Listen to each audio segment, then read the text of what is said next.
So excited to be on the show today. Awesome.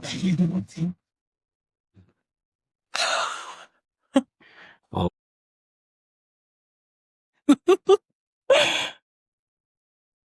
Wow. That just happened. I liked mic'd up, and then I was thinking, then I asked it, like, what's another word for laughing that starts with M? Nothing.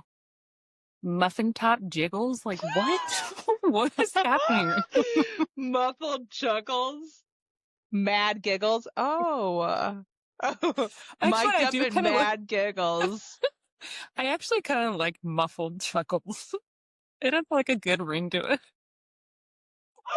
Muffled chuckles. That's pretty silly, So let's take it right? back to those early 80s where I was born in Right. San Diego, California, actually, Okay. to a Navy dad. And so I was the first of four. We started popping out in California where my dad was actually flying F-14 fighter jets for the Navy. And Hmm. just a quick aside, that's super cool story is my dad was going through Top Gun when a journalist asked if he could shadow a few guys going through Top Gun. So my dad and three What? others were shadowed.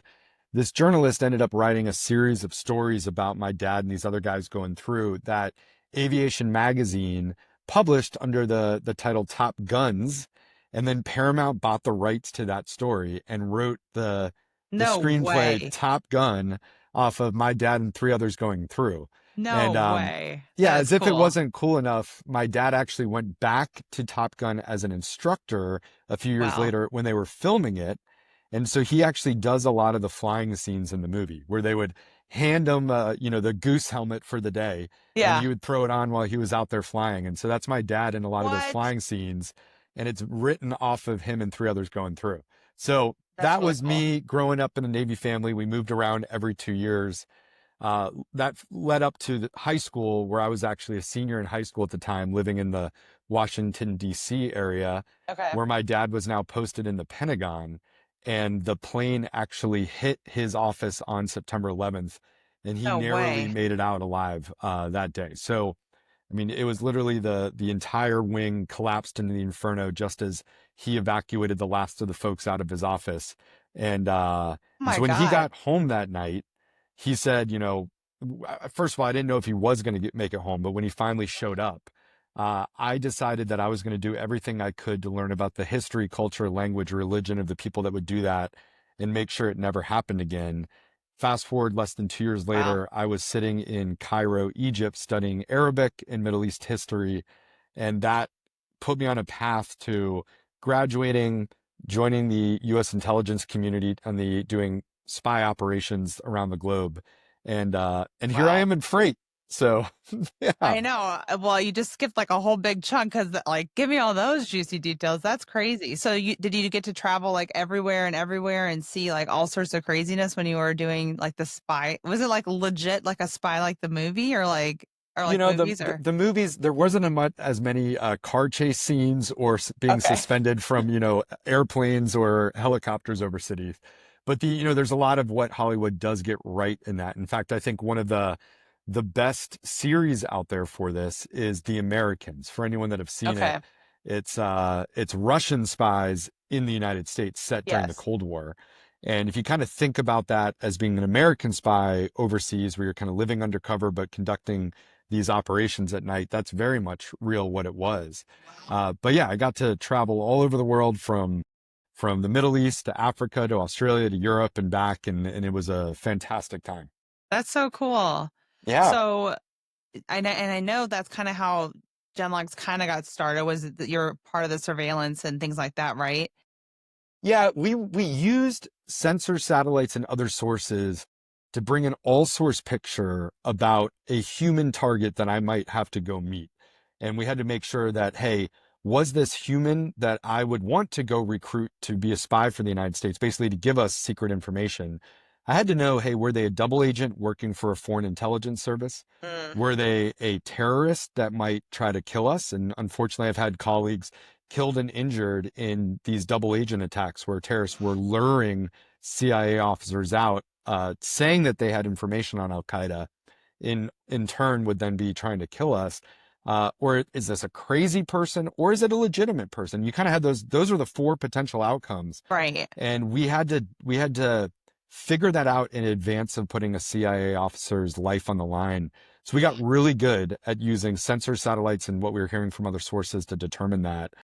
Fast forward to what Genlogs entered the freight market at a time where freight fraud and theft and all of that was at an all-time high. And a lot of that was brokers meeting carriers virtually and having to make those same determinations. Right. Is this the type of carrier that's going to steal my freight, or are they going to deliver that on time and in full? And trying to decide that in the absence of data is really difficult. Yeah. As you know.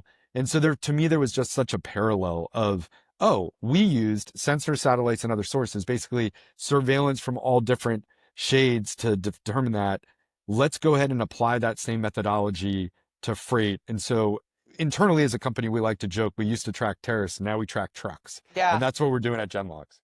That's so cool. This has been a fun summit. I like just starting day 1, but I'm excited for the happy hours. That's mainly why I'm here. And then tomorrow's, I know, right? And then tomorrow we're doing Battle of the Bands. You thought that was tonight. Okay, but that is an open mic. It is not a true Battle of the Bands. I thought it was karaoke. Are you singing? So I have put no. I have put this challenge out there. I have one song that I sing karaoke for. One person in the industry knows who it is or what it is. Okay.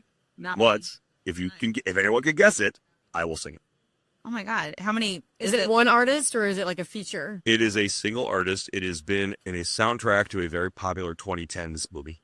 That is the only clue I get. Oh my God. Guardian USA? Nope. That's what we sang. Yeah. I know. We did sing that. Oh my God. Yeah, we did sing that. That was fun. I actually hate karaoke. What about you, Holly? What are you singing? No. What is your go-to karaoke song? No, sing karaoke. Not at all. No. My go-to, if I have to, and there's enough friend affairs involved, is No Doubt. I can kind of sound like Gwen Stefani, kind of a bit. Ooh, what era? What era of No Doubt though? No, like, you know, Like Tragic Kingdom? Like yeah, try to. hell yeah. No, not new stuff. It's the old stuff. I can kind of, like, I hate even saying that actually now because somebody's gonna ask me to do this, and I I was gonna say now I want. I'm gonna queue up Sunday morning, like you're up. dang it, get out of here. You came in. Wait, Robert. So what's your song? He's not gonna tell anybody. We have to guess it. Yes. This is not fair. No 2010 hit. It's very Maybe very. 2010s from a soundtrack. All right, so let's tell everybody where they can find you on if you guys want to do socials or if you guys just want to say bye. I don't know, whatever you guys want to do. You find me on LinkedIn, Melanie Crane. She's got grill dog pictures. Carrier shirt. Yeah, there we go. Lots of dog pictures. Yes. Holly's amazing. I don't have social. That's it. Holly's great, man. She's. Thank you so much for coming. By the way, I live under a rock. you're the best. I got 2 new guests. Fane's already here. You guys already met him. But let's talk about our new guests. What's up, Caleb? Not much. What's happening? What's up? Tell me about yourself. What do you do? Where do you work at? The Vice President of Operations for Royal Logistics, Royal Transport. Up in Fargo. Good old Fargo, you know. We appreciate your business, sir. GLCS. I love it. And then Mitch. I love Mitch. You intro yourself. Well, thanks for having me. It's Yeah. not morning, it's afternoon, right? Yeah. So, good afternoon. None of this sackle is just saying it's always morning somewhere. Always morning somewhere. Gross. It's really 5 o'clock somewhere. It's always 5 o'clock somewhere. So- Does anybody really want it to be morning all the time? Absolutely not. No. Mitch works at Ty. He's the CEO. Is your title officially, or Yeah. founder, or CEO of Ty Software. Yeah. Ty Software's making products for freight brokers. We want to make freight brokers more efficient. And that's what I've been doing. We want to make great PMS for LTO, FTO? Yeah, highly recommend for that. That's right. Make brokers great again. Yes. Oh man, why do you not have it? I literally just said that. He said it. I'm sorry. I stole it from him. It's because you don't ever listen, Danielle. Why we have these problems? I tuned him out a lot. He's part of the Ty marketing team. That's how he knew that. I mean, I market for just about anybody as long as you're paying me. Right. Exactly. What do you think of the conference so far? It's been really great. One of the things that's nice about Broker Carrier Summit here is that the networking is really open. It's really easy to make connections. It's really great to see carriers and brokers in the same spot and give us an opportunity to talk to each other.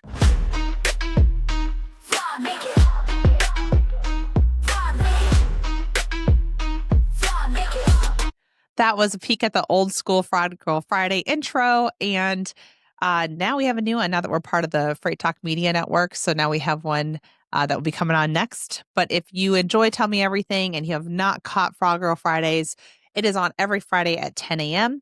This coming up Friday, I have Paducah, who is a cargo theft really expert in the industry. He was part of the a cargo theft task force back whenever he was an officer out in California. And then now has his own PI company, and he deals with cargo theft day in, day out, works with a ton of different agencies and educating kind of the masses and helping out the industry. So, sorry, every Friday we talk about cargo theft. So it's either about things that I know, maybe it's just me on there. Sometimes I bring in some really great guests, either about cargo theft, cybersecurity, really a whole bunch of different other methods here. I know one that we just went out last week was about fuel card theft. So really just all the different scams and thefts that we deal with here in the industry, because the only way to really stay on top of it is by being educated. And a lot of times you can't go to all the conferences or go to all the different things or listen to all the things. So this is your one-stop shop for learning everything about fraud. It's not just compliance managers either that needs to know that. This is your whole organization. So if you're wanting everybody to stay up to date on cargo theft, tune in every Friday for Frog Girl Fridays. And of course, keep watching Tell Me Everything. You guys are so great. All right, here's our new intro. Ready?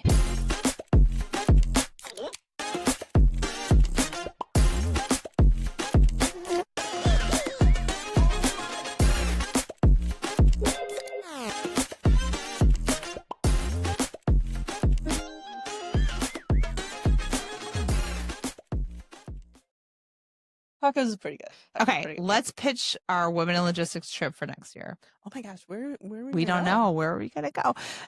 Here's the thing. We had people that like reach out to us on this. It was kind of like our inaugural thing. You It gotta was start great. somewhere. You gotta start somewhere. You gotta start somewhere. This was a great start. I think it's amazing. The place is super fun. I think next year we'll hopefully plan a little bit earlier so that people can like We book should in plan advance. on this trip. We should plan on this trip. Are we trying to do it around women in supply chain again? I don't know. That's what I don't know. I guess we'll see the conference. We'll see if the conference is worth us putting our name on it. You know what I mean? Like you got to We're gonna be. associate ourselves. I am not tagging my name near garbage, but that's bad to say. By the way, it may not be garbage. Do if like I a know women's garbage. retreat where like it's like summer, Amazing. like where you kickball. I might die, but or dodgeball, and we just throw We're balls at each other. we're going canoeing. Get Yeah. the tequila. We're going Tequila. Always ranch waters for the win. or whatever. Yeah. Yeah. But I It's think ranch waters. like my whole thought behind like bringing the women together, like it started with women in logistics, is like bringing that in-person component to us meeting every month. But then when you brought this up and then came up with this amazing location, I know. I was like, this is just so cool, because when else do you connect with other women in the industry? In this intimate setting. And And, also, like, yeah. I miss middle school, high school, where you have sleepovers and you all like kumbaya, and that's how you really get to know everybody. You This know is what I how mean? you build relationships. This is how you become best friends. Best friends. Besties. So, anyways, everybody come to the next one. Super exciting, right? We gotta gotta figure it out. We will figure it out, and don't worry. Well, Danielle, Tune in for more. She'll figure out the party for sure. I will bring the party. But That's I do my think job. we need to be back in the sun. Huh? We do need to be back in the sun. Oh, this, yeah. This is fantastic location. Oh my God, look how great my suntan is today, everybody. Do you see the dots? Look at my right here. This is pale, but the rest is tan. I've been on the beach all day. It It's looks been pretty excelente. red, except it might be that light. And it's November 17th. It's November 17th, and I am building my tan. yes. Where else can we Winner. do that? We're not doing that in Ohio. And cheers, everybody. Okay. We're going to film at the next location in the slide room later. I guess we have run out of time now because we're going to the Tiki. It's a Tiki bar, but you're on the water. Sunset Cruise. Sunset Cruise Tiki Bar. You're on the water. There's have like a captain and everything. Jan's bring getting drinks. breakfast ready.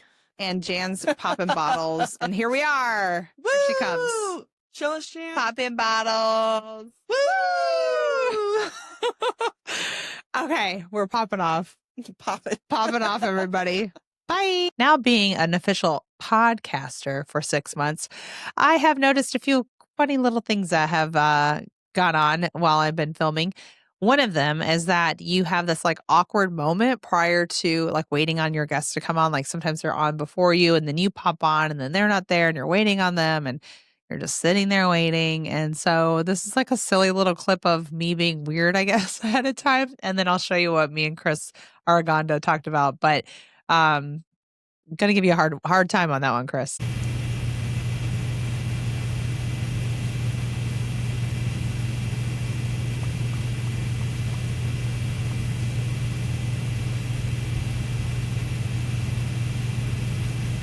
Stuff because of that. Yeah.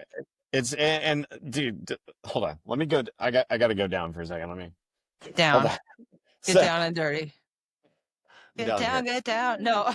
Do this. That's so my favorite is whenever I go down at my desk, I'm just like Oh, wait, I'm gonna go back up, and then maybe you'll. there we go. I'll just talk like. Where did he go? Which way is he? Hold on, I gotta do this. That's the best part about these desks. I love that. I'll just talk right here. Please only show your eye. Oh my God, especially with the glasses. That's so funny. So the AI thing, well, it's kind of, now it's just kind of It's okay. silly. I'm just pleasantly waiting. That's just kind of silly over here. The AI conversation. So there was the CH Robinson reports that the Robinson report, I think I saw an article on FreightWaves today that it was, or it might have been Yahoo Finance, but revenue was flat, but margins improved, and they attributed a lot of that to their technology and people. It's not one or the other; it's both. And I used to think this, and like 2-3 years ago, I would tell people that, and 3 years ago and prior, like maybe even 2 years ago and before, Robinson was not your competition. And that was like pretty much any broker, small, mid-size, upper echelon size brokers that we were talking to. And then like, I look at that report today and I read through it and I'm like, what they're trying to do is like, they still have a goal to decrease burn and overhead.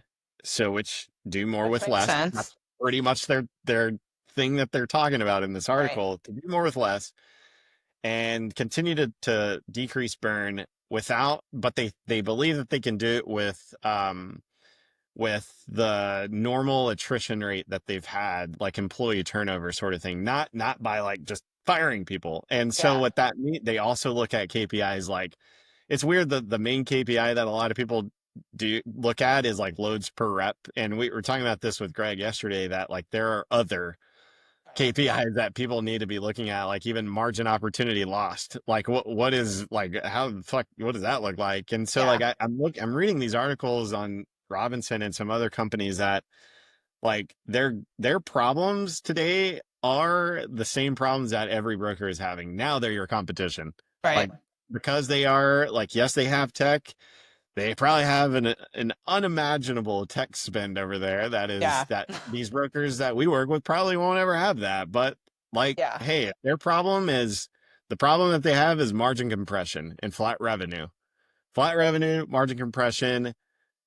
If everyone's dealing with that, they're all trying to solve problems for that or find solutions for those problems. And now it's like if their revenue's flat, that doesn't necessarily mean they're like not acquiring net new customers, but they're probably like getting more from customers already on their board. I know, it was like putting up the booth. I remember just like laughing so hard.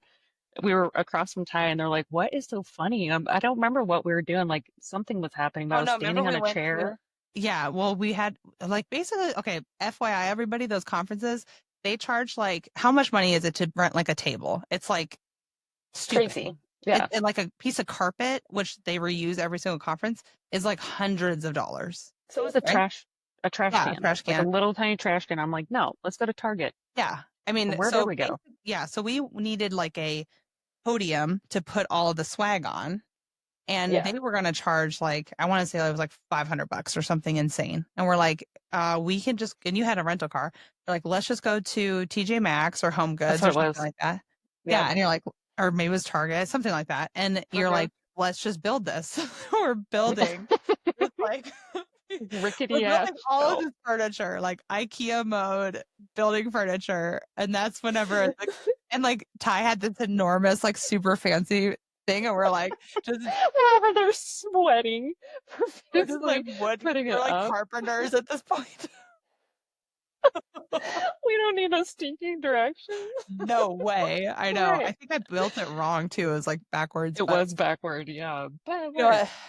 what? No, We we left can't it all be. there. We didn't even. Yeah, we did leave it there. I'm pretty sure we probably, like, the company probably got fined or something for leaving trash. Just left it on the thing. Yeah.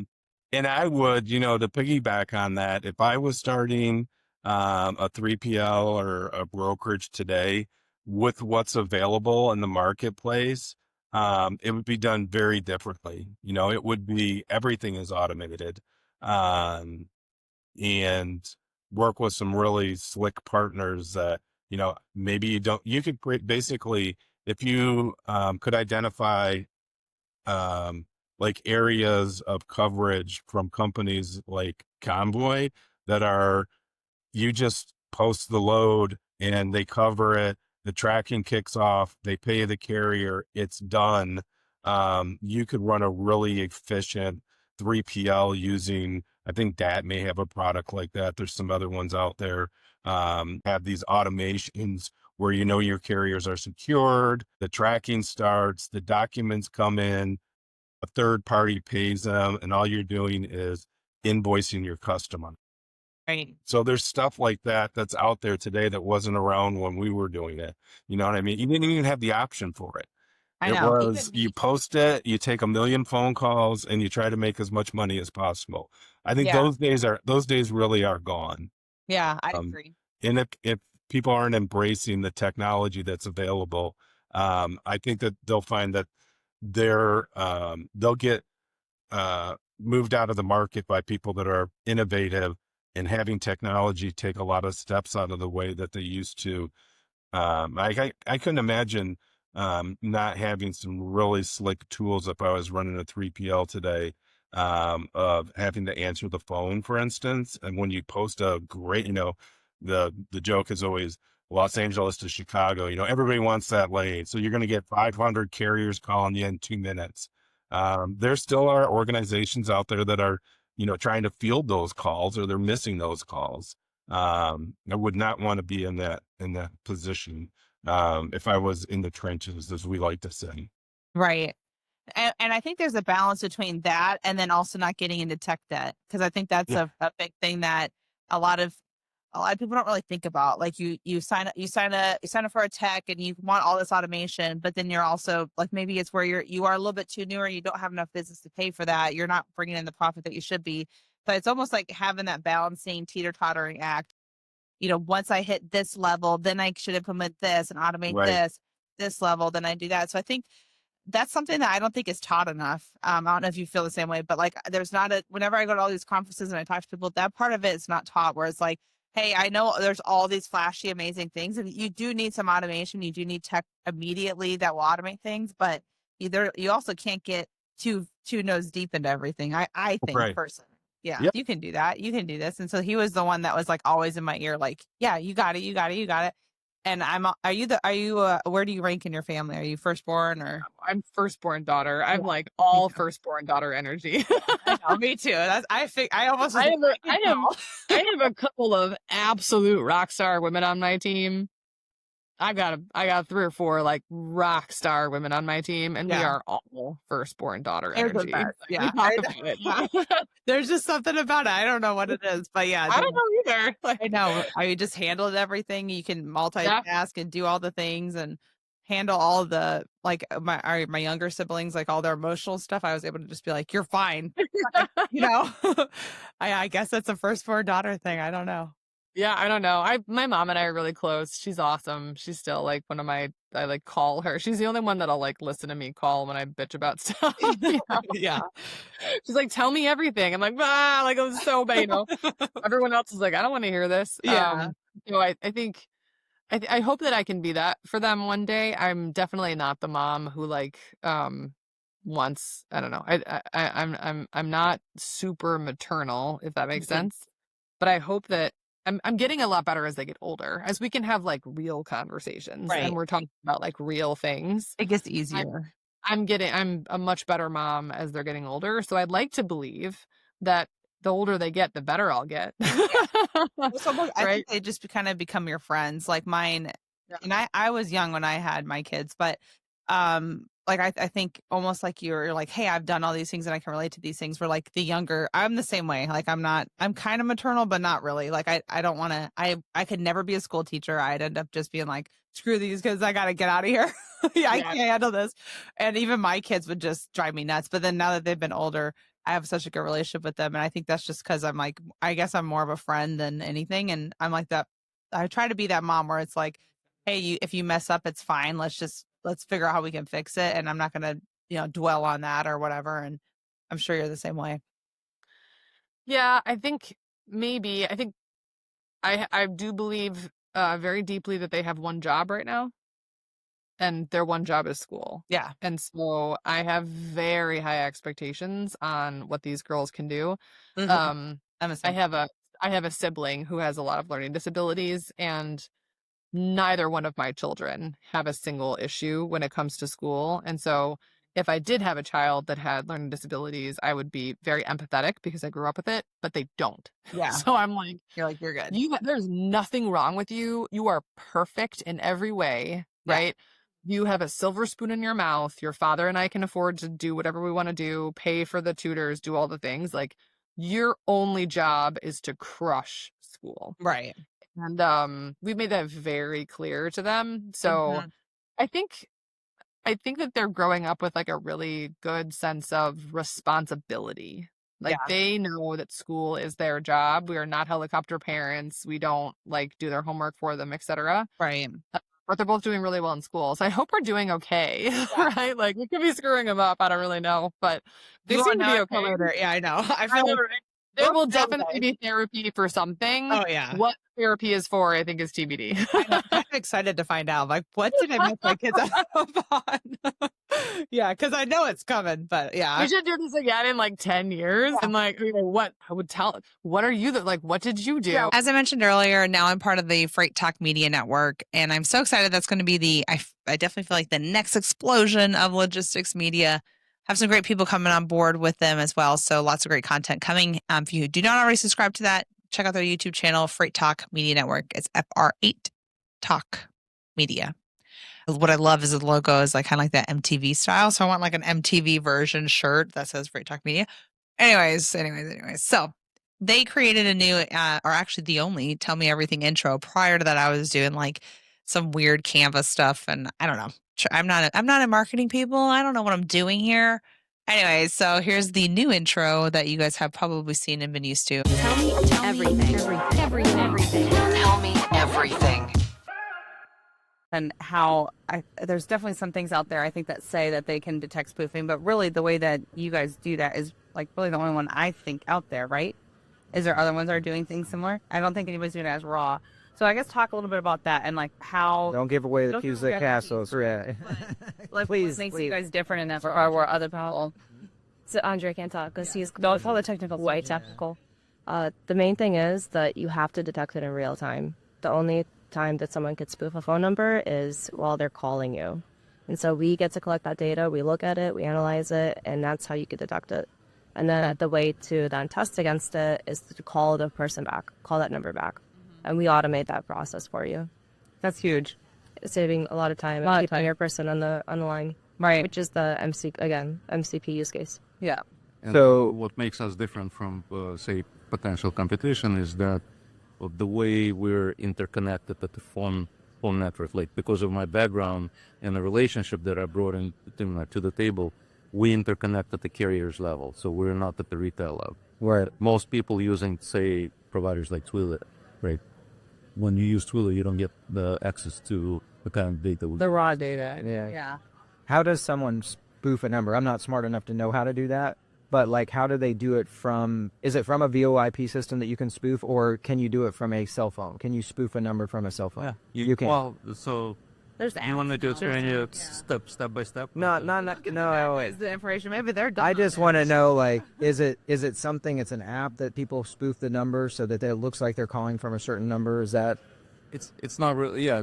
Basically, though. there are some apps that can help you spoof numbers. Yeah.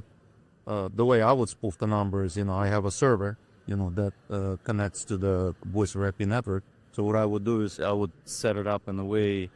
The caller ID, basically, right? So every call that I place through that server replaces the caller ID on it. So yeah, that's basics. It's that the downside and also the advantage of voice over IP. It's very flexible. Yeah, it allows you to, if you know how to, if you understand the protocol and you know where to do what, you can make some changes to the, to some data within the core that's going to make it look like it's coming from somewhere else. So Interesting. Yeah, I think it's funny because telecom is a lot more complicated than what I think people give it credit for. Like especially like old school telecom, I know voice over IP. It still is, but it's it's gotten a little bit more mainstream. But I think just knowing that background makes a big difference when you're actually providing a service where you're dealing with it. And what's nice is you guys sit on top of their phone system, so it's not like an actual phone system you guys have. Basically, the routing of it, you post to like your guys' Wire-B company number, and then the caller will call in from that, and then you guys basically show it up on their screen, and it goes directly, basically forwarding the call, but there's no delays, and it's instant. It's instant. And you mentioned the phone system, so sometimes we explain ourselves as Wire-B is a firewall for your phone system. So our service is in front of your phone system. We issue the phone number that diverts traffic to our platform so we can inspect it, do what we do with it, and then send it right back to your phone system. Okay, so that's what we do now, but very, very soon we're going to release some functionalities that will allow you, some features that will allow you to basically take the call right from your browser. So you won't even need the phone system. So you can still use a phone system if you want, but it's much easier to answer the call right. Almost like getting like a Teams call, I guess, right? Exactly. Yeah. Teams number, and you answer from there. So cool. So you're always crazy busy doing all the things. I don't even know how you sleep. I'm sure you don't. Are you like me where you get like 6 to 7 hours and 6, 7, and you're good? I look at myself as like a high performing engine. I need a good 8. If I don't get enough sleep, there's no point in even trying. There's no point in trying. So for me, I really do love a good night's sleep. And I have a sleeping mask. I have earplugs. I travel with those things. Like I am not built for limited amounts of sleep. I envy the folks. I respect them. They can handle it with less sleep, but that's not me. I think sleeping is the biggest waste of time. I'm like, this is so that's literally how I think of sleep. I'm like, I'm wasting time when I could be doing other things by sleeping. Or whatever. There was that one movie where they came out with like, you take a pill. Time, I think it's called Just Timberlake or something. And you take a pill and you can stay up forever. I'm like, oh, I want that. But my father's wired to sleep for 4 to 5 hours a night. That is how he's always been. I don't know how people do it. I have no desire. I love a good sleep. I really do. I don't know how you get everything done in the amount of hours in the day, though. So you're a busy guy.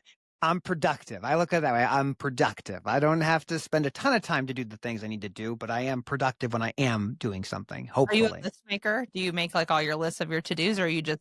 Yeah, so I have a dry erase board. I start off every day generally with like 5 things that must be done, and I cross them off as we go, and then we add new ones, and if it doesn't get completed, it goes on the list for tomorrow, and then I put all the traveling that I have on the same whiteboard. So I like to visualize things, and I like to cross things off lists.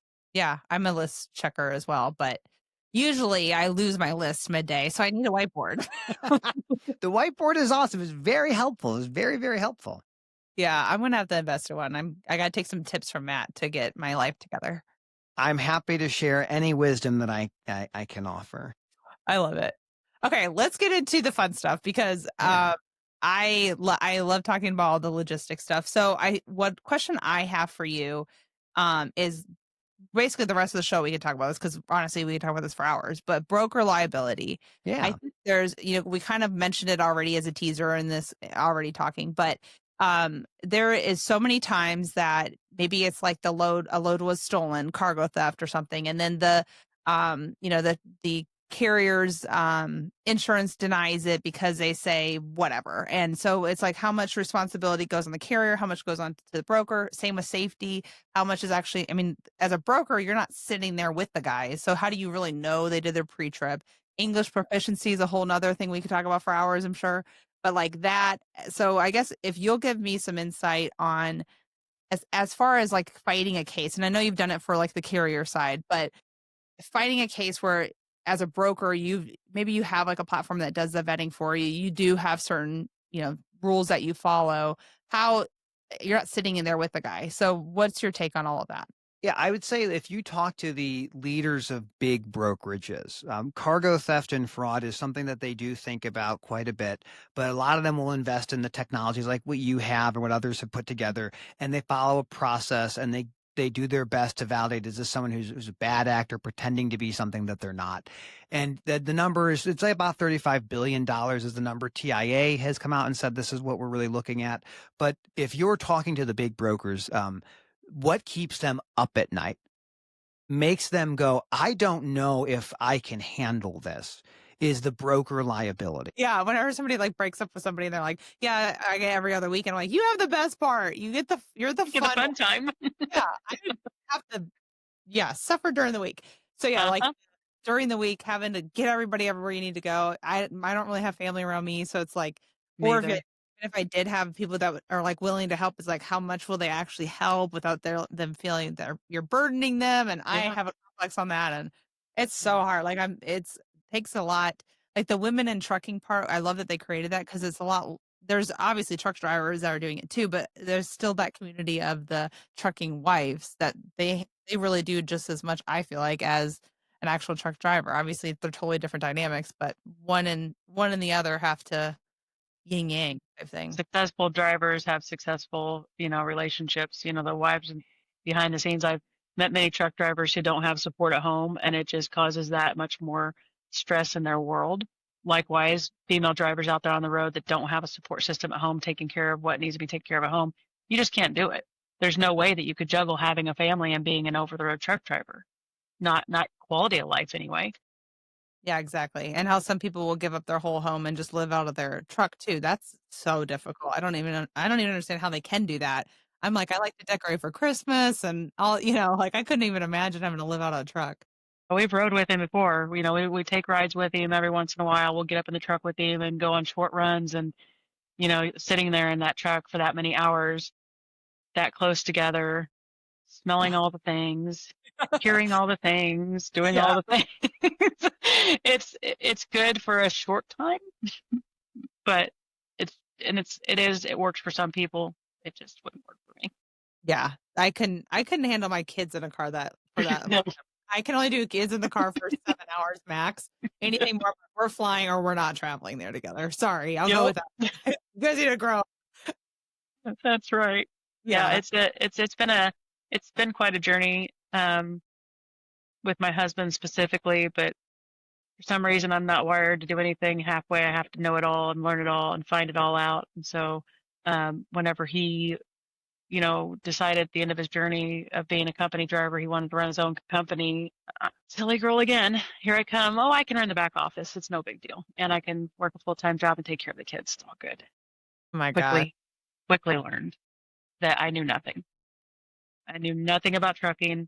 I knew nothing about all of the paperwork and all of the compliance and safety and tax filing and documentation you have to do when you're a truck driver. I still to this day, I've been doing this for my husband for probably about going on 10 years now, and I'm like, what is that document?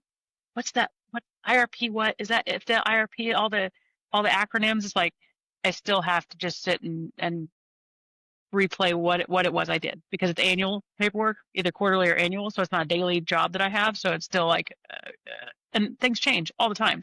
They have to do a lot. I mean, they sure do. Is insane. It's like, I don't understand. I mean, I get the safety wise on why they do things like that, but it is definitely wild. And me as like the fraud person or whatever, what I think is interesting is if there is a driver that's doing all those type of things, that almost should be relayed to technology platforms that are doing fraud to be like, yeah, they're actually legit and they do all of these paperwork, because that takes so much time and energy. Like a fraudster's not going to be doing all that type of stuff, No. But they yeah, don't. We're small. We're a small trucking company. We only have 3 trucks right now, so we're not big. We're not to a point where we need to hire in people to do it for us or automate anything. It doesn't take me too much time to do it now. Yeah. But man, if I would have been in this community prior to thinking I knew it all, I could have taken a lot of shortcuts, saved myself a lot of pains. Yeah. I want to be in the community now for somebody else. I want to be a resource somebody can lean on and take those shortcuts and make it a little easier. Ooh, very first job. Okay, so my very first like true paying job, W-2, whatever you want to call it. I worked at Jamba Juice, actually. Jamba Juice. Okay. And I can picture you back there. Okay. yeah, so I was slinging smoothies all day long. But back, like real quick, back to the Facebook part. Like I remember writing, like, because you could list your job. Yeah. I put in, this is so dumb. I put in smoothie god at Jamba Juice. Oh God. I know somebody who worked at Subway and they put sandwich king. I'm like, really? It's the same thing. That's so funny. So I did that for 2.5 years. Started in high school, went through my freshman year of college. Maybe it was 3 years. Where do you go to college at? I was at Northwestern University up outside Chicago. So, but yeah, I did Jamba Juice for 2-3 years, and we had a secret menu. Everybody knows like Pink Star was on there, White Russian, blah, blah, blah, right? Yeah. Well, at our specific location, we had a secret menu that was literally like a sheet of paper, like, and with laminated sheet of blue paper that we would just like write like our custom recipes on. Oh my And people gosh. could say like, show me the secret menu. It'd be like everyone who worked at our Jamba Juice had written a couple, and they'd be like, oh yeah, like I want that, I want this, whatever. And I made one. It tasted like Sweet Tarts, the candy, and I was so proud of myself for that. I bet. It was What did you so name good. it? I named it Sweet Tart. I mean, Oh, like okay. you kind of wanted to like keep it like somewhat original, but at the same time, like not something that's just like so out of nowhere that's like no one's gonna order it. Not like Sweet Mike or Smoothie. Yeah, Smoothie no. God. Not No, that. we're not to tell. Smoothie God is not on the menu. All right, next up is Drew. I want to do a quick shout out because he actually won Forbes Top 30 Under 30.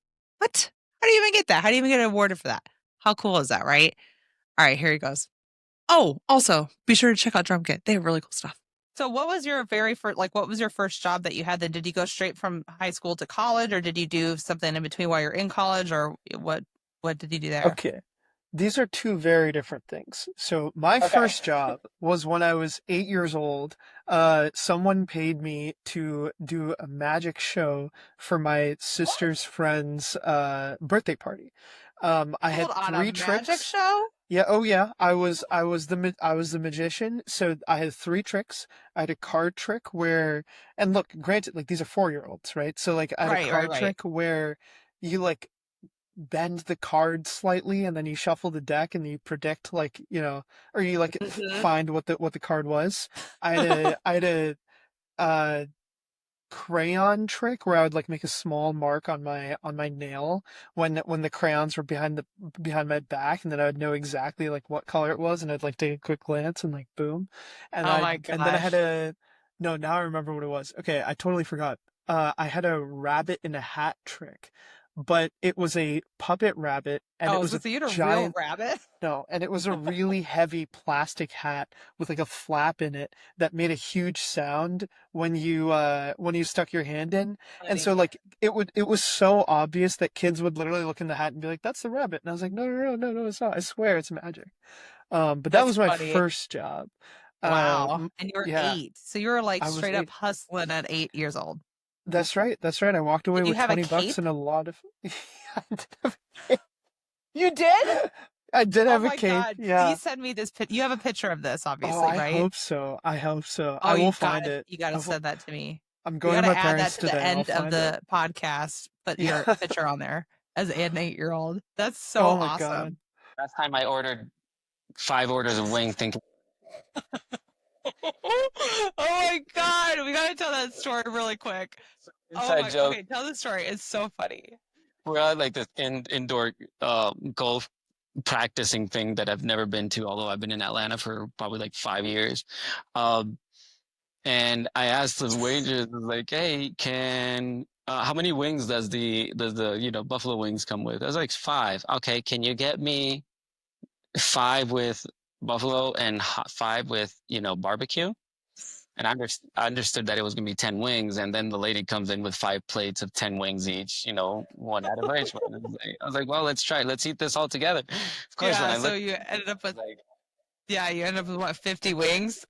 it was 50 wings, and I look at the bill. I was like, it's 3 beers and what I thought was gonna be an order of chicken wings. I was like $110. I was like, damn, these clubs are expensive and fancy. And then she just walks in with 5 plates. How many wings did you and it was like towards the end of it too, so like a lot of people were like ready to leave. How many wings did you take home? I took like 20. I took like Eating 20 of wings that. for like 5 years. But that hot sauce that shit was hot. That was Yeah, really, really that hot. place was really cool. Like, I'm Yeah. so glad Sharon found that place because it's very cool. I'll be I going mean, there again. I had to play golf. The only reason I go to the golf club is to drive. Which, by the way, did you see Happy Gilmore, the No, I second one? haven't yet. Is it good? Have to. You have to. Okay. Like, incorrect humor is back, baby, and Yeah. it's as funny as Happy Gilmore. Oh, And there's a good. scene where he gets drunk and he crashes his golf cart into somebody else, and I was like, that's totally me and Danielle. Oh my god. Oh my god. At the end of this thing, I'm going to put your video on there. Oh my god, you guys. He is the wildest golf cart driver I've ever, is that the right word? Golf cart driver I've ever met. You were like, he's like, okay, I'll put the video in at the very end, but Yeah, he kinda flew drifted. down. I need Yeah. to get I need to know where to put the meter on so I can take it off. That'd be fun. Golf cart's gonna sue me. He's Golf course is flying it gonna. at 40 miles an hour, slinging. He's like Tokyo drifting it. Oh my god, that was so funny. Dying laughing. Yeah. So yeah, that scene, I was laughing my ass off. Like, I think it was like Saturday night. I woke up my baby because I just couldn't contain it, and I was like, "That's definitely me and Danielle and Kevin." Is like, damn. Oh my god, that's so funny. I'm gonna put that video at the end of this because that is the freaking funniest. Now I'll watch that movie tonight. I have to. It's a complete win. Yeah, It's a I love complete Adam win. Sandler.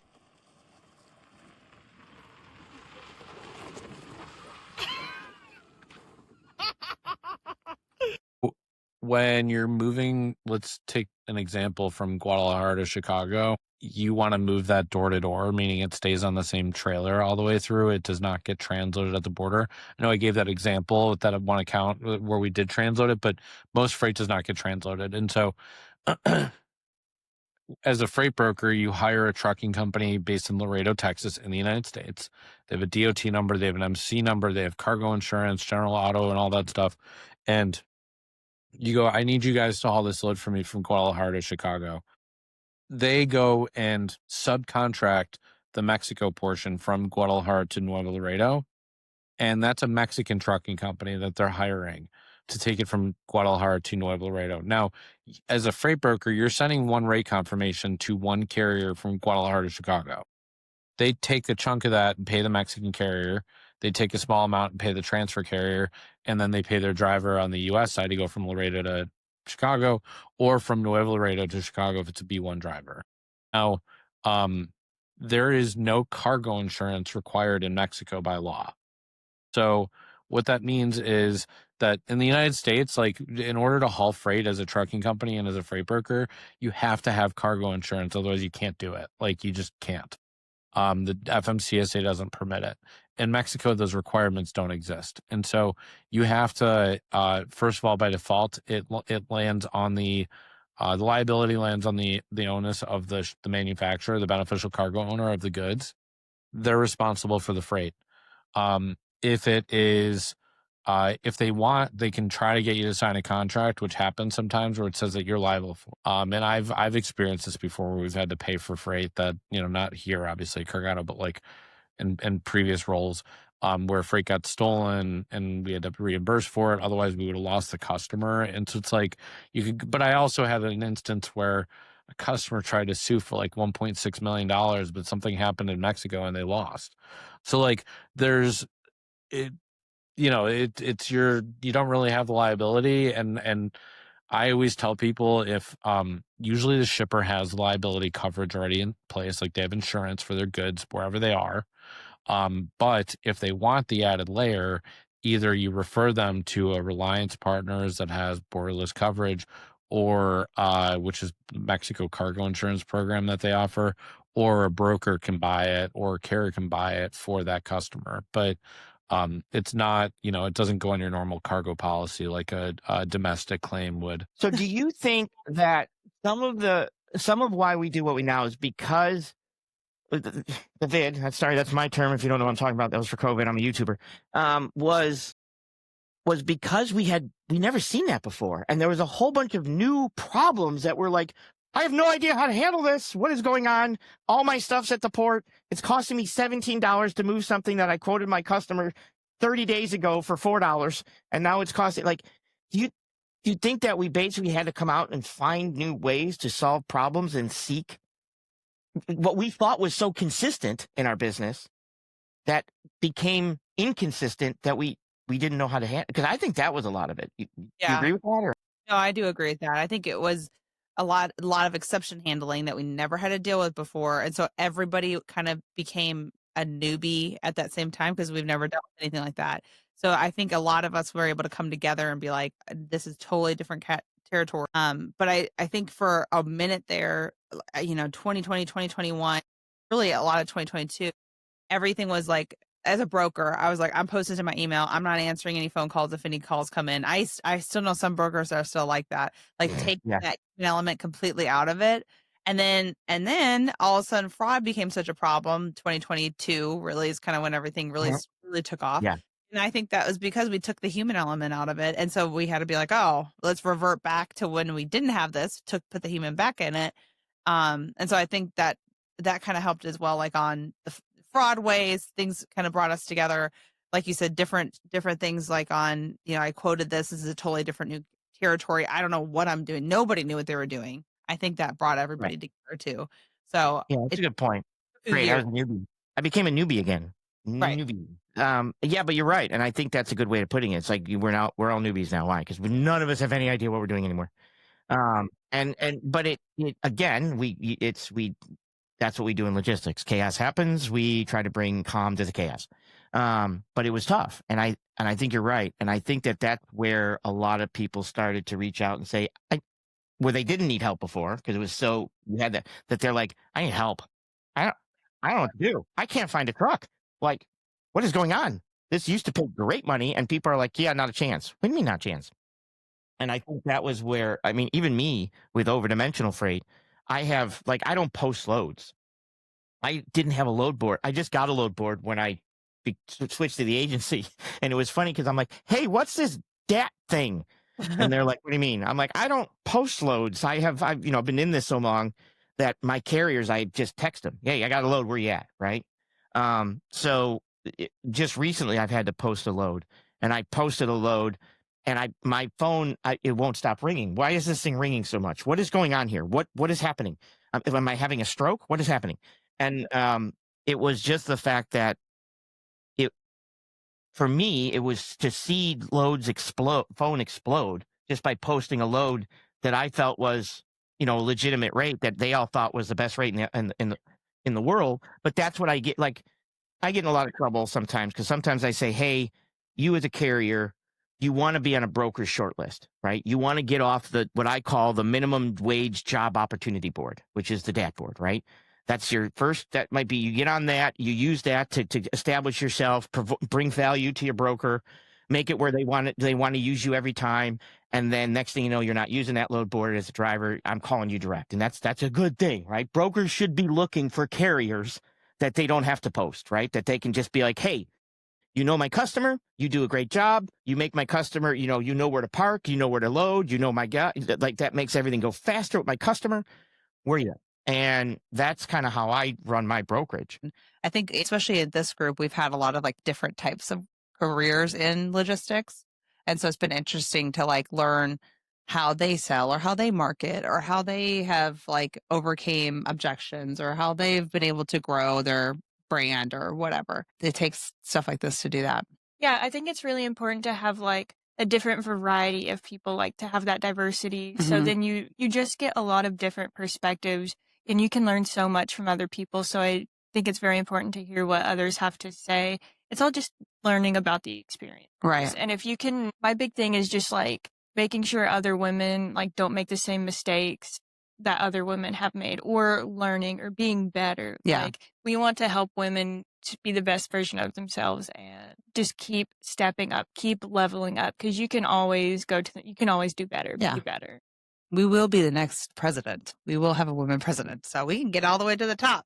We Because sure hope with so. Hyper Up. I think kind of largest for 6 people Yeah. with a few agents, freight forwarder / brokerage, basically with a small, specific set of really special customers, LTL, truckload, a lot of domestic stuff, but also a lot of freight forwarding on the other side of things. So seeing that contrast was a big part of the story, I think, for me, where I got interested in, because I'd been kind of used to working on these kind of weekend warrior cars and their software for their cars, and kind of seeing like that's the gritty part, right? It's like these guys aren't big racing teams, right? So I had an appreciation for like the smaller business mindset or enterprising mindset. So when I started to think about what could I do to build like software, solve some of the problems I had to deal with that I couldn't just solve by going into one of these big full-fledged TMS systems like CH Robinson had kind of built time.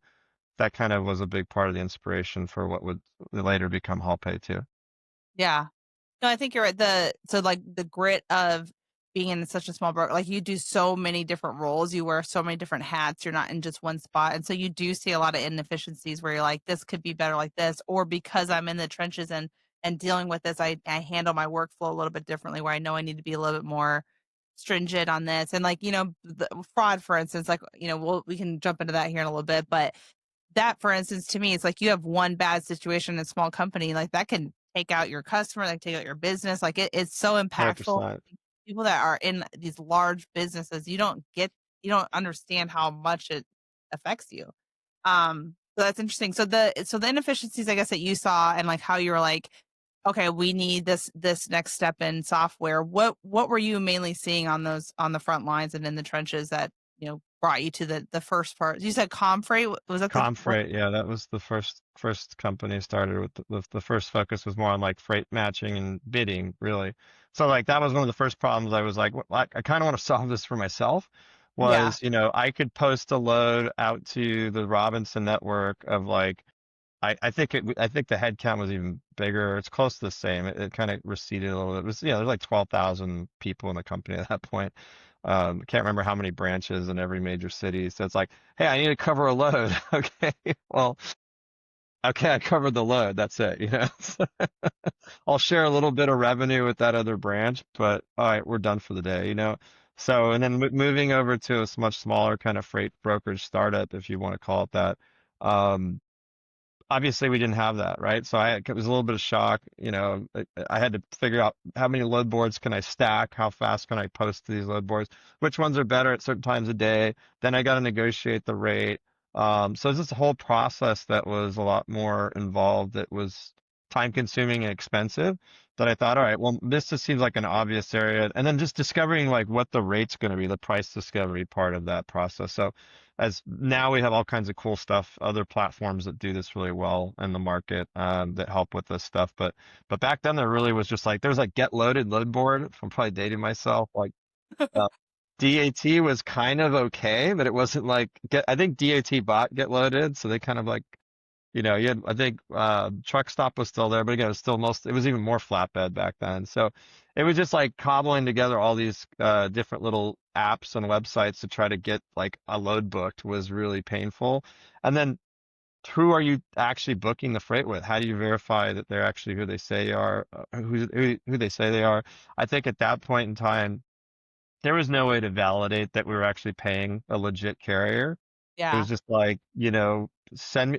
The nice thing is they usually take a check, or the factor would take a check. That was almost safer because I think at that point the FMCSA was just starting to get like websites where you could search, the mailing address and stuff like that. So, but still a little sketchy, especially you scale that type of business and that type of operation, you're definitely going to have exploits and negative things will happen. So that was definitely some of the inspiration was like, let's do this like freight bidding load board.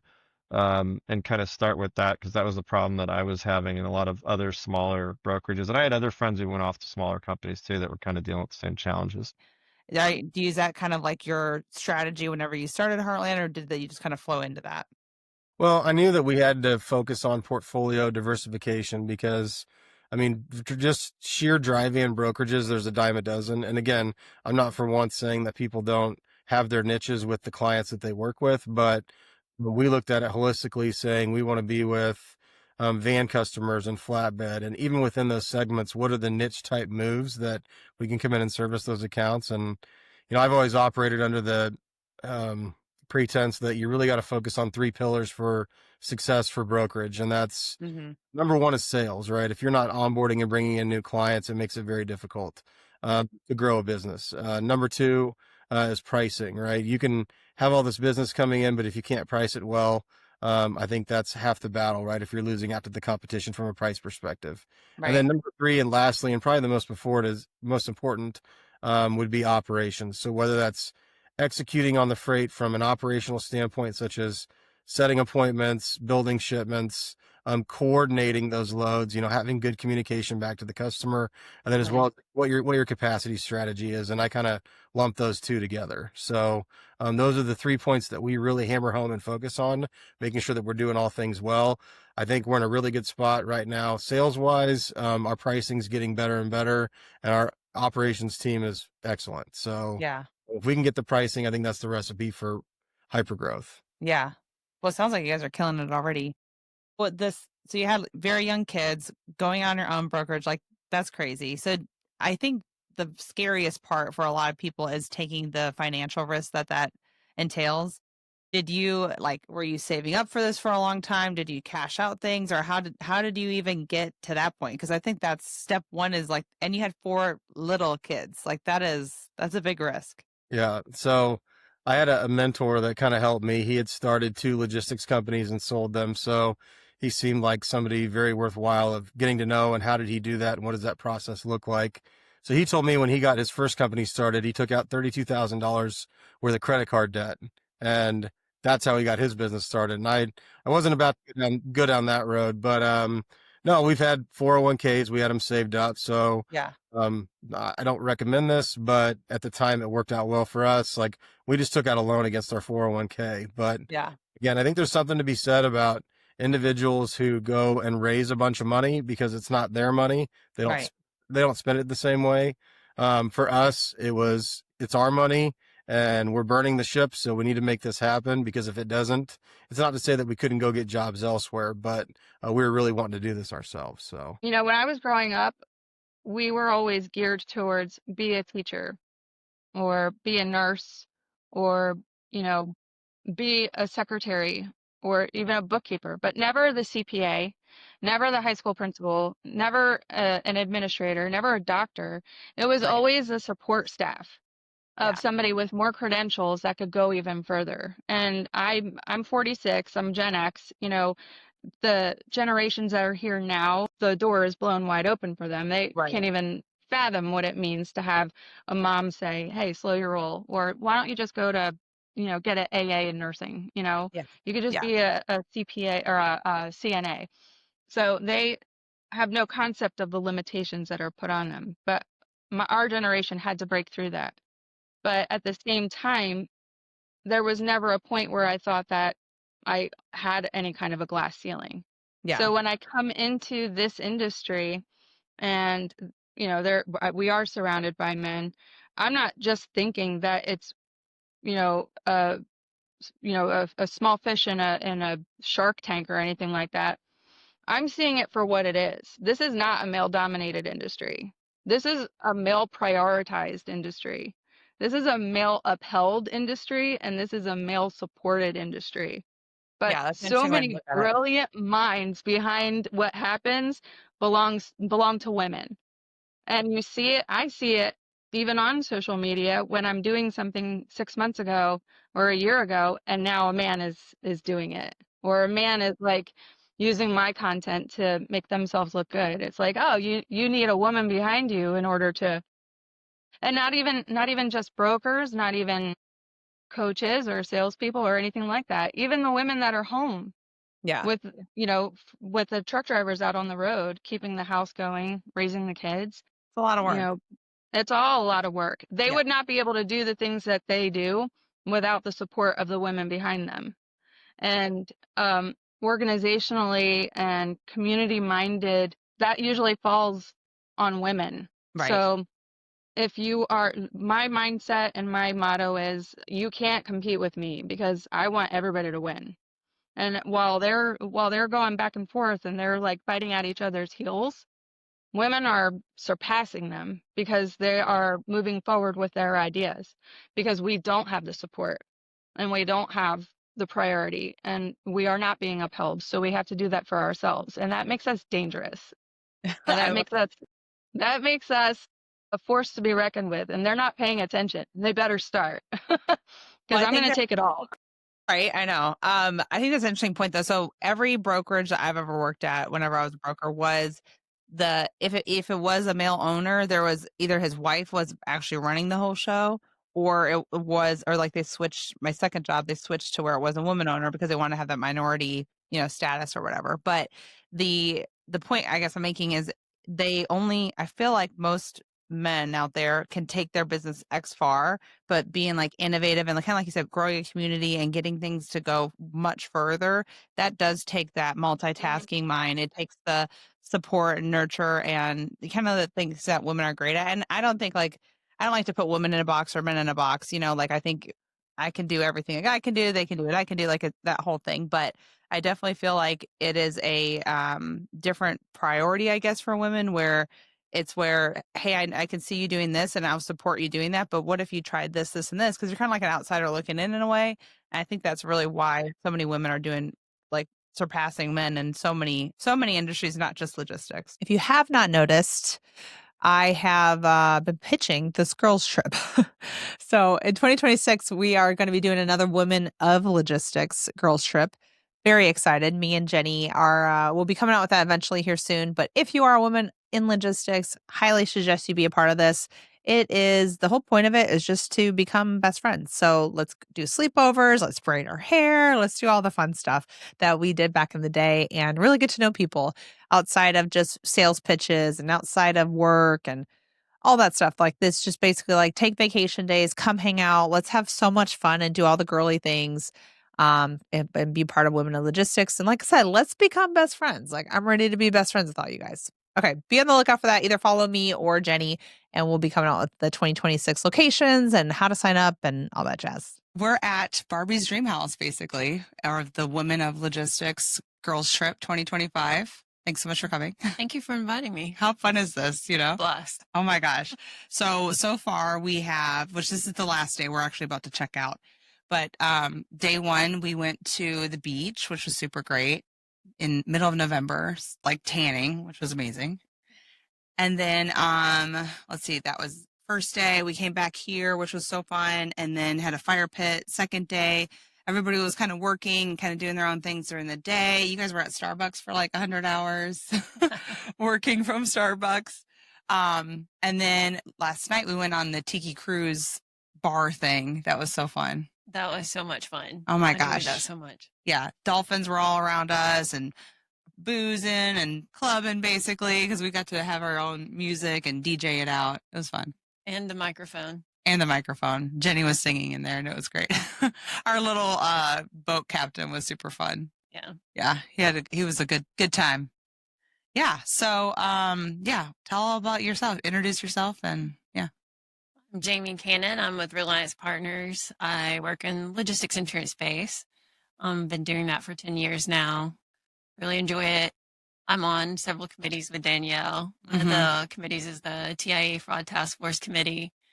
And we talk about this all the time. It's that's our thing. Our thing together, I feel like. Cargo theft, fraud, all the things. Yeah. Yeah, which is fun. That's why we did our episode together, which we'll plug that after this whole thing too, so everybody can watch our episode. Because it was really, I think the insurance part is not explained well enough, other than you working directly with an insurance agent, but it can be confusing. Right. And sometimes you feel like, oh, they don't really want to pay out or they don't want to do this, but it's like, well, there's a process in it. There's a way to know, the vetting. Like we talked about vetting the certificate of insurance. Right.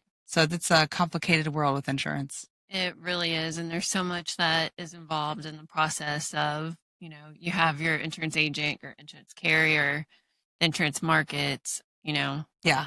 a huge process. And every policy form is different. We talked about that on the Mhm. podcast as well. So, Right. looking at what's the best policy form that fits your needs. Right. Yeah. So that one is, we'll plug that in here after this because you guys got to watch that episode, of course. And this is so cute. I just love our setup. I keep looking at us in the thing and I'm like, oh my God. And right behind us is a slide. We'll do a little thing of us going through the slide. This place is just so fun. I love it. This basketball goal. Basketball goal. I was playing Pool basketball. table. Yeah. It really has everything. Pool table, here. bowling, There's fire pit. Games to the left of us. Putt. Oh yeah, there is games. There's Golden Tee and NFL Blitz, like the arcade things. Yeah, you could do like anything. I think it's probably more catered towards like a family coming here, but I think girls trip is perfection. No, we had a blast, especially in the pool last night. Oh yeah, I know. It was heated. That was nice because it is the middle of November and it's been chilly here. Yeah. So yeah, that was fun for sure. So talk a little bit about. So we're here for the Women in Supply Chain conference. I know you're not attending that, but kind of the same focus that we've all have, and this whole girls trip has been. How do we get women together? How do we get everybody talking and all the different things that we don't talk about in a public manner? It's nice having like the girls sleepover mode where you're like not gossiping, but like just like, oh, this happened to me and that happened. And you're like, oh my God, really? Yeah, that happened to me. Kind of that type of thing. Yeah. No, it's been really good to communicate with everyone and actually taking time to invest in ourselves. Yeah. And that's something that we really do when we go to these conferences is taking time to actually enjoy the area that we're in, enjoy each other, lift each other up. We've had some good people. It's been really cool to see the team come together and support each other. And I think all the customers they remember the names, they remember the people and then who they want to do business with. Culture makes a big difference. And I think running that ship the way you've been running the ship too it makes a difference too. Like having that, you have that mentality of this is how I want my company's culture to be. This is how I want my people to be. This is all these things that you kind of set that forefront. And then having, at the end of the day, like you spend more time with your work buddies than you do your home, So it's like, I want to hang out with people I actually want to hang out with that I'm not going to be annoyed with in 5 minutes and won't help me do this. And I'm struggling with that. Like, I don't want work drama. I want us just to, hammer in and get stuff done and let's kill it. Yeah. Yeah. No, we have a Tuesday, a lot of us are remote. We have a Tuesday conference call over Zoom or Google Meet actually. And we all get together and see each other's faces and kind of laugh at the struggles and celebrate the wins. And everyone's together. Nobody misses it. It's really, really good. It can drag on, but it's because people have a lot to say. We want to talk to each other. And I think a lot of places don't have that. Totally. Yeah, I think it'd be fun for some customers or to be a fly on the wall in these meetings because they're hilarious, actually. Yeah, so, I bet. As you guys know, I am part of the My Carrier portal as part of their acquisition, and I just my next guest on here is Jay, who's the founder of My Carrier portal, and it's just near dear to my heart. Basically, that whole platform, the whole people that came with that software, and I love it, you guys. I'm not gonna lie. I'm madly in love. And so I just wanted to come on here quickly before he came on and just kind of show gratitude on how thankful I am that I've had so many opportunities with My Care portal in being able to learn about all the cargo theft, have all the speaking opportunities, get to know so many awesome people in the industry, being able to go and travel and do all the things that I love. I'm so beyond thankful. I kind of was able to find myself again when I kind of lost that in 2020 or lost that being a mom. I'm not really sure how I lost it, but I lost it, and just really thankful that I got it back. So thank you, My Care portal. Thank you, Jay. Thank you, Tom, Paul, Christian, all you guys over there, Mike, everybody. Everybody part of My Care portal. Hold on, let me need some more names. Kat, Brianna, Jesse. There's more, but I guess those are kind of like top people that I talk to all the time. But anyways, thank you guys so much. I really, really, really, really, really love you guys and appreciate you guys. Here's Jay. And then, we had an amazing operations team.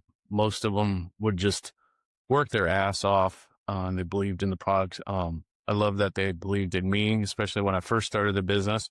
Um, yeah, people thought I was big or that I came in with investors, but I came in with like 100 grand and worked in my garage. So some people came in and they worked for free for a while to say, hey, we want to be a part of what you're doing. We believe in you. And, that's sometimes all you need to be a winner is to have people get your back like that. So, all the, yeah, all those people got taken care of, by the way. But, No, the, I yeah. I think you're right. Like the product. So I was a user, kind of like you were saying, Tom was. Me and Tom were both users prior to coming on, and I remember just like using it, and it was such a game changer to me. Like I mean, literally our days were getting done at like 4 p.m. and then we switched to using MCP. We were done by 11 a.m. I mean, it was like hours of savings. Then we were able to spot bid. Then we were able to get more freight, and I mean, the amount of my commission, I swear to God, tripled. I mean, and I was just a carrier sales rep. I mean, it changed my whole world. So whenever I was talking to Mike online and then I met with Tom and then I met you and I'm like, this is just a perfect fit for me, I feel like. And I'm so madly in love with the product. It was funny when after we got acquired, everybody, was like, hey, go here, you should work here, you should do this. I'm like, listen, my care portal is like my boyfriend. I'm in love with, I'm not ready to break up with my boyfriend yet. You know, that's how I totally feel about a product, which is crazy. And I know you feel like my care portal is your baby. So Yeah, well, I did have to give it away. I gave away my baby. I still care about it a lot. I care about it a lot. As people call me saying, hey, do this or that. And I'm like, dude, I don't run the show anymore. I would like to, but I just don't. Smarter people than me doing it now. So, I feel like the company that acquired us is hungry to do well, and I will help them get to that point as much as I possibly can. I think that's the next step. And hopefully they don't have the hurdles and learning experiences because they have me to fall back on. I've already done all that. When you cannot just trust like AI will do everything. Right. So it's good that you're taking a step forward, but still hesitating. So I think you I know. hopefully make a right decision then. A lot of human AI interweaving. We talked a lot about that too, because I think that's where a lot of people are hesitant and scared. There still is a human. But AI is going to displace the job for sure. Right. Now, what you do with that person is you have to make sure that the person understands the company very well. So you use that person in some other parts of your company. Yeah, or handling exceptions because they'll flag an exception range. All right, cool. Yeah. What are you on? What sessions have you been on? Well, this is my first one. I talked to the boys from Cents Per Mile, but I'll be talking with Rose Rocket tomorrow about driver wellness on a panel. And then, we're AI as well. Last week at Freight Waves, we won Best in Show. We were showing Cora, which is our Bubba. She will book loads for you on the dispatch side. Really streamlined dispatching, and you nailed it. Yes, Cora, she's awesome. And like you said earlier, we're not going to replace people with AI. We're going to beat people not using AI. Yeah, I think just the relocation of things, like making them be not in those mundane roles that has high turnover. Let's make these people maybe start off there or help assist there, and then grow them into more roles so that they can be more successful long term too. 100%, and that part of our goal is you could have a bigger sales team or bigger shop, bigger things like that. At some point, maybe we break that threshold of one dispatcher for 100 drivers because they're assisted with that. So right. It's going to be interesting how the whole AI game, turns out. Me and ChatGPT are having a great time. I use ChatGPT pretty much nonstop. I'm like, have you seen that TikTok where it's like they're in a store and they're like, "How are you today?" And he's like, "ChatGPT, how am I today?" I am not there yet, but I'm pretty close. I freaking love that he's my boyfriend. You are speaking at what? I'm not speaking this one. Yes, our company is. So this is one of the first ones I'm not speaking at, which actually So we're leaving, and it's nice because now I will say one thing with this event over any of the other transportation events is this is the best networking event that you can attend. For sure. You come around and just walk around, and it's just because it just doesn't have that conference feel. It's just everyone's just kind of walking around, talking to people, mingling, and just really getting to know each other on a personal level. That's what makes this conference to me one of the best ones in the industry. I totally agree. I mean, even like looking down the floor right here, it's just people talking, and that's it. Like, it's not usually like conferences. It's almost like too stuffy, and like even like me getting dressed for this, it's like, oh, I know it's broken carry, so I can be my genuine self. I don't have to be this uppity person. Where some of the conferences, you're literally like suit and tie, and and you're not walking booth to booth and just, okay, what does this person offer? What does this person offer? And trying to remember. Really, it's the last booth that you see is the only one you remember. Yeah. I love broker comparison for exactly that, networking. And I mean, I was saying at the last thing I had people on that I was at the lunchroom, I was just jumping tables like, hey, I'm Danielle. Yep. Nice to meet you. What do you guys do? And then, and no one's like, oh, what is this weirdo doing? I mean, they probably were in their head, but they were nice to me. But it's not sales pitchy. That's the thing. And I would agree that this is my first time being here.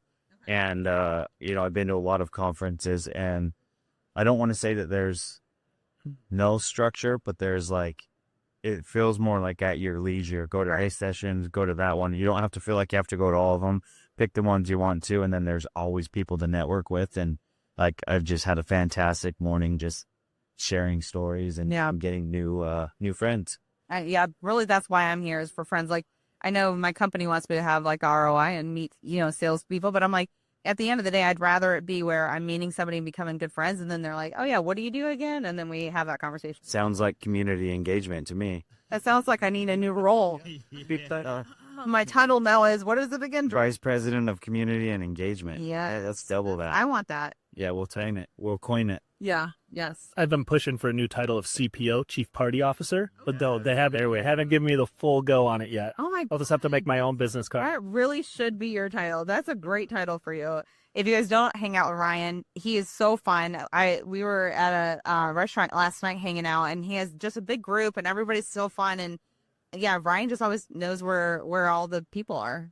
Try to. That's what you come here for, though. Yeah, that's right. Yeah, that's where business gets done. And I know. I always know if I need I don't know what I'm going to do. I just text Ryan, what are you doing? And he's got a big group. Yeah, absolutely. So, it's important to also read, especially the LTL carriers, the carriers rules tariffs. So the carriers rules tariffs is just that. It's the rules and bylaws of doing business with that carrier, right? So in there, they detail their prohibited commodity list. So there's a list of commodities that they will not absolutely haul. Currency is one of them, carbon black, coins, fine art. There's just the list goes on and on. Some of them mean computers and server racks. But the key to that is the drivers, the employees of that carrier always aren't aware of what that prohibited commodity list would entails. Yeah. So they pick up a shipment and it will get damaged, and then the carrier will turn around and try to decline the claim. So I think that to the relationship with that carrier and how much business you do with them, because they will decline the claim based upon the prohibited commodity list, because they have what's in there called an inadvertent clause. If we inadvertently pick it up, these rules and laws still apply. So it's very, very important that you understand who you're going to tender your shipment to. Yeah. And what they will and will not accept. And those release values are changing constantly. I've seen them as low as $50 a shipment from an air freight carrier. And these guys, I don't remember if you remember, Redbox was a thing where you could go in a vending machine and rent a DVD. Oh, yeah. Back. Well, these things had a valuation of $50,000 a machine. And dealing with this one freight forwarder in particular and not realizing that their max liability was $50 regardless. So it turned into a big loss. They ended up settling out of court, but nonetheless, they didn't do their due diligence. So it's important that you do your due diligence and really, I know, especially in this market, everything's about cost savings, but the carrier, especially with brokers, I mean, they're your backbone, right? Yeah. I mean, the carrier, you have to have a good relationship with them. And you need to understand who you're doing business with. So shippers are not immune to that either. I mean, we just saw a big account move from one broker to another. and they're having a consistent problem. So it's like, if you're starting to see a wave of claims come in from a specific account, chances are it's the shipper error. If it's Yeah. one or two coming in, for every 100 shipments, okay, maybe that's the carrier. But if you're seeing 20 or 30% of your freight either lost or damaged, there's probably something on the shipper side that they can do differently with that packaging. So Yeah, really, exactly. the thing with freight claims that I always say is take the emotion out of it and look at the facts. You know what I mean? I mean, I've seen claims where it's, their family heirloom from, the 1800s get damaged. And one, how do you even put a value on that? And two, that's used equipment. I mean, it's 50 cents a pound is all the carrier's liability is on stuff like that. Oh, So wow. yeah, really, it's all about educating yourself and understanding on who you're doing business with. So a lot of that's outside of insurance then, right? Like this isn't like your insurance exclusion list. This is like within the carriers, like their contract, I guess. Is that kind of how you find that, or is it insurance? Yeah, no, it's most of when I'm speaking to this, I'm really speaking to the LTL guys. It's most LTL guys are self-insured. So as far as is concerned, that's why they put limits of liability in there. So it's all detailed in their rules tariff. Certainly, you can have a contract with that carrier that supersedes that rules tariff. Yeah. So it's really understanding, what you're shipping, where you're shipping it to. Freight class was there for a reason. So another example, and I'm aging myself a little bit, but you might have a compact disc, and if it's a music CD, it's worth $15. If it's software, $15,000. Right. So to a carrier, it's going to ship at a higher class rate and most likely have a higher release value because you're shipping it at a higher class rate, but it's still not going to be enough to cover the value of that shipment. Right. Yeah. So it's really doing your homework before you choose that carrier for your product. What are the 3 careers that you could lie about? Aspirationally, I wanted to be a speech pathologist because it was in the medical field, but I didn't have to see blood and guts. Yes. You Okay. know? So, I could picture you in the medical field. That yeah, makes sense. Okay. And I realized like I thought after I decided to go down the marketing path, I decided I wanted to switch to speech pathology, but I was too far gone in my college days. So I always kind of wanted to be in the medical field. Yeah. And help people. You can help anyone from kids to seniors to people who, maybe have had an accident. Yeah. Different things. But that didn't work out. Right. Oh, and you're in logistics. Now you're part of Women in Logistics. That's right. Exactly. Yeah. So that's one, I guess. And then the other one, of course, I would want to be fraud girl. Oh my gosh. I want to be a superhero in my field. I did not pay her to say this, by the way. Well, no. I mean, you guys who have, created a brand for yourself based on the knowledge that you possess. I mean, that's pretty fantastic. Pretty cool. Yeah, it's fun. Yeah, I wouldn't want to lie about that. I would actually just want to. Right. Do it. Yeah, definitely. What's number 3? Number 3? It's gotta be something fun. Oh, what's like the funnest job you would want?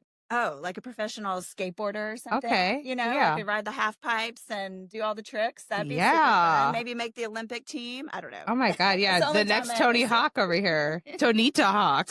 Yeah. Right. Yeah. Okay. What about you? My 3 would be, I would lie about being like, here's what movie I think of, the Catch Me If You Can with Leonardo DiCaprio. Oh, yeah. So I'm like pilot. I could lie my way into a pilot seat. I've been in sales for a long time. That's true. I can work it where I will work. I think the other thing would be something like a big head honcho on stage, like a presenter, like let's say like Oscar presenter. Oh. That I could lie my way on like stage a for Jimmy that. Kimmel or one of Oh those yeah. guys, I could do that. Yeah. And then number 3 would be, that's a tough one. I don't even know. Okay, something fun, like you said, though. Yeah. Would be, which my pilot one's pretty fun, but I think my other one would be, I'd want to be like a snowboarder. Since you're doing skateboarder, I would do snowboarding. Okay. I suck at snowboarding, and it'd be like the snow. Yeah, it'd be very prevalent that I can't snowboard. I can snow ski, or I used to. I grew up in Minnesota, so I grew up doing that. And yeah, I did skiing. I did trick skiing actually was I did the trick water skiing. And then I did, I didn't really ski for competition, but I did trick skiing for competition. That was like my sport growing up. All right, well, that wraps up 2025. Thank you guys so much for tuning in this year. Thanks so much for liking, following, subscribing, sharing, all that jazz. You guys are so awesome. Merry Christmas. Happy holidays. Happy New Year. Be sure to drink lots of ranch waters. If you learned anything from this past year's episodes, ranch waters are the way to go. All right, next I got Matt Leffler, who is popping in his puppet that he has a channel on YouTube for. So, first of all, check out Matt Leffler. I love the way that he kind of gives everybody the lowdown on really all law things of logistics. If there's a better way of saying that, I know. But I love the way he does that. And then, of course, I love his puppet show. So be sure to tune in. Thanks, everybody. Mwah. You hello. Keep talking. We have to record. Thank you for inviting me on your podcast. I'm so glad to tell you about me. Yes. I'm a chef. Tell me everything, chef. So I grew up in a place called Jerusalem. It's a place between Germany and Italy, and I was a very, very cool guy. Yeah. And Hitler was so mad at me that he froze me in time. And now that's why I'm here. That's I was why- frozen in time, but here I am to help you and tell you stories about the old days. I love that. What kind of food do you make, chef? I work in a factory that is behind 7-Eleven. And so I Oh. make food that comes in my factory and I give it to people. I love that. Sometimes people are very disrespectful. They say, Chef, I do not like to have the bug in my pasta. And I say, that's okay. People eat snails, people eat reptiles, and I just get one spider in my spaghetti and I'm the bad guy. I'm not a bad guy. I'm a chef. People need to be nicer to me. Of course. I would love to eat spiders. That would be there's so much protein in spiders. You should come to my restaurant at the factory. So the factory is behind the 7-Eleven, and every day the 7-Eleven workers put the things into my factory, and I raffle through them, and I make them good food for people. I love this. 7-Eleven, that's my birthday, so that's my favorite gas station is 7-Eleven. That's very nice for you. I hope you had a good birthday. I did not have a good birthday. Oh no, what happened on your birthday? I got bit by a rat. What? Well, you see, inside my factory, there's a bunch of rats. And it's not like Ratatouille. Like Ratatouille, they have you on the hair. That's not real life. Real rats bite you. And so I got bit by a rat on my birthday. It was very bad. That is very bad. Did you survive? Like, obviously, you still survived. Were you in the hospital? No, I was trying to make a vanilla cake. And I got so much blood in the cake that it became red velvet cake. And I gave it to all my friends. And then my friends got very sick. And I did not feel bad for them because that was my birthday. And I get so mad. I get so mad. People do not look. I still have my band-aid. See, that's why I got bit by the rat. Right there. I'm just a guy. How are you not? I'm just trying to make it by in this workaday world. I'm trying to get some money. I would really like for your audience to send me money. That would be really nice. And then I'd be okay. How do we send you money? We need to get you a real restaurant. I think my factory is a real restaurant. What you say is very hurtful. It's a good place. Now, there are no chairs, and there are lots of bugs, and there are the rats, but that's okay. Yeah. I'm going to make a podcast too, and my podcast will have sponsors, like Rat-B-Gon. It's a spray that makes rats go away. As long as you keep it out of the food, I think you're going to be good. I don't make any promises. I'm very busy. I have a lot of fans. Oh my God. I'm crying now. I don't understand why you're crying. This is a great day for you. Because you're making me laugh so hard. No, the guy you talk to is very boring. Lawyers are not very cool. Chefs are cool. We're very popular. Especially that came from in between Germany and Italy. Italy. Oh, Italy. That's what it's called. I don't like you saying the wrong thing because it makes you look silly and it makes me very mad. I can tell you're really bad. Yeah. I'm not a Muppet. I'm a chef. I don't like when people say, oh, you're a Muppet. I'm not a Muppet. I'm a chef. What if you were to go on the Muppet Show? Would you decline? What if they said yes? What if they asked you? That's a really good question. If they were going to give me money, then I would do it because I like money. But if they're not giving me money, they can go pound sand. I think we could make you be the chef for the Muppets. I think that would be good because I would take Kermit the Frog and I would chop him into little bits and I would serve him up because I think frog legs are good to eat. Oh my God. And pigs, the bacon. I would eat pigs. Yeah. I would chop up, I'd take a hammer and I'd hit Miss Piggy with the hammer and then she will be dead and then I will cook her and it will be very good for me and very good for all the people. Oh my God. This is so funny. I don't understand. This is not funny. This is real life. Funny. This is serious business. I'm not a joke. Am I a joke to you? No. I don't think so. No. Good. All right, Chef. I have to go to my next podcast recording. Can you tell everybody bye? No. Don't go to that podcast recording. Go to Just a Chef and you go to my YouTube channel and you like, you subscribe, and then you send me money. And you tell your mom and dad, you say, Mom and Dad, I need to send Chef money because he needs to get out of here. He does. He needs some help for sure. That's very nice of you. Okay, well, we're going to throw this on here. I cannot wait.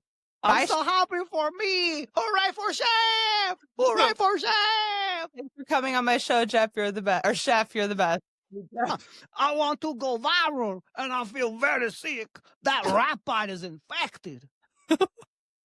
Oh my God. I need a doctor. You're so silly. All right, I'm stopping. Tell me everything. Everything. Tell me everything.